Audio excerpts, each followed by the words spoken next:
তখন হাত পা ইব্রাহিম আলাইহিস সালামে তার কথা মতো হাত পা বেঁধে ফেলছে, আবার বলছে আমাকে উফট করে শোয়াবেন, কারণ আমাকে যদি এইভাবে ঠিক করে শোয়ান তাহলে আমার চোখের সামনে আপনার চোখে নজর আসবে, আপনি আল্লাহ পালন করতে কষ্ট হবে, পারবেন না, কষ্ট হবে হয়তো। তো উফট করে শোয়াইছে, শোয়াইয়া চুরি চালাইতে চুরি ধরে না, কোষ্টায় ইব্রাহিম আলাইহিস সালাম চুরিকে ফাতর উপর মারছে, ফাতর দ্বিখণ্ডিত হয়ে গেছে, এরপর ধরে না। এরপরে এবার ইসমাইল আলাইহিস সালাম বলতেছে না আপনার মনে হয় আমার জন্য দয়া লাগতেছে, আপনি আপনার চোখ বান্ধা ফেলান, নিজের চোখ বান্ধা তারপর চোখ। তখন ইব্রাহিম আলাইহিস সালাম নিজের চোখ বান্ধা ফেলাইছে, বান্ধা যখন চুরি চালাইতেছে, দেখেন আল্লাহর হিকমত, যখন ছেলে উপরে শুয়ে রয়েছে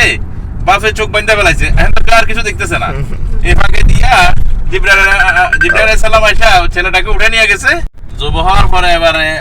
ইব্রাহিম আলাইহিস সালাম খুশি হইয়া আলহামদুলিল্লাহ বইলা চোখ খুলছে, চোখ খুলে দেখে যে ইসমাইল আলাইহিস সালাম এক ফাটে খাড়া রয়েছে আর এখন গায়েবী থেকে আওয়াজ আসছে দুম্বাটাতে 3টা ভাগ করার জন্য। তো 3 ভাগ করে এক ভাগ নিজে রাখছে, আরেক ভাগ গরিব মিসকিনকে দিছে, আরেক ভাগ আত্মীয় স্বজনের জন্য দিছে। যেটা ওই একটা ফিলার দেখা যাচ্ছে না কালো আর সাদা, ওইটা হলো জবর রহমত। এখানে রাসূল সাল্লাল্লাহু আলাইহি ওয়াসাল্লাম এখানে উঠিয়া বিদা হাজার সোয়া লক্ষ সাহাবীকে নিয়ে এই জায়গাতে থেকে পাঠানো দিয়েছে, কারণ তখন তো আপনার মাইক ছিল না, ওই যে মাথার উপর এই দুই দিকে হলো মিনার কি